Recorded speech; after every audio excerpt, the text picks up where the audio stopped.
Welcome to one of the loudest evenings in the house. Your kid's tooth is loose. What now? Rule number 1, don't panic. That's usually your kid's job right now, not yours.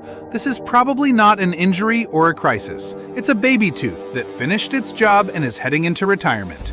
First, figure out what you're actually dealing with. If the tooth is loosening on its own, slowly, for no obvious reason, that's most likely just natural tooth loss, which usually kicks off around age 5 or 6. If it went loose suddenly, after a fall, a bump, or a fight over the swings at the playground, that's a different situation, and you need to handle it more carefully. If it's the natural kind, don't immediately reach for string and a doorknob like they do in old movies. The tooth needs to loosen on its own, at its own pace. Pulling it too early can damage the not-yet-ready root of the permanent tooth already growing in underneath. Let your kid wiggle it with their tongue or clean fingers, gently. No need to go full contact sport on it. Kids usually do this 100 times a day without any encouragement from you, so really, you're just giving permission here, not advice. If the tooth is genuinely hanging on by a thread and your kid's on board, you can gently twist and pull with clean fingers or a clean tissue. If there's resistance and it clearly isn't ready yet, stop. This is not the moment for heroics. Now, if the tooth is loose because of an impact or injury, different protocol entirely.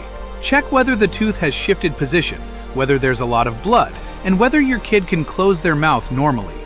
Mild looseness after a bump is often just a bruised tooth ligament, and it usually settles down on its own within a couple of weeks. Noticeable shifting, real pain, or bleeding that won't stop, that's a reason for a dentist visit, not a wait-and-see approach at home. Once the tooth comes out on its own, a little bleeding is completely normal. Have your kid bite down on clean gauze or a tissue for a couple of minutes until it stops. Don't let them rinse aggressively for the first few hours. That'll just stir the socket right back up.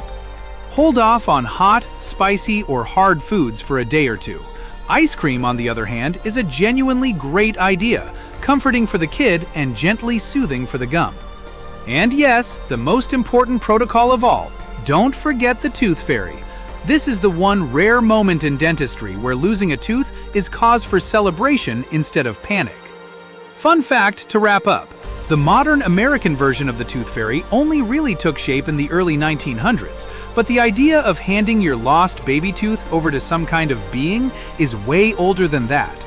In Norse tradition, there was a custom called tannfe, paying a child a coin for a lost tooth, meant to appease spirits and protect their future teeth. So basically, we've been running the same dental insurance scheme on kids for over 1,000 years. Comfort rating for this situation? 6 out of 10. Way calmer than everything we've covered so far, though the parents' nerves might be more rattled than the actual tooth.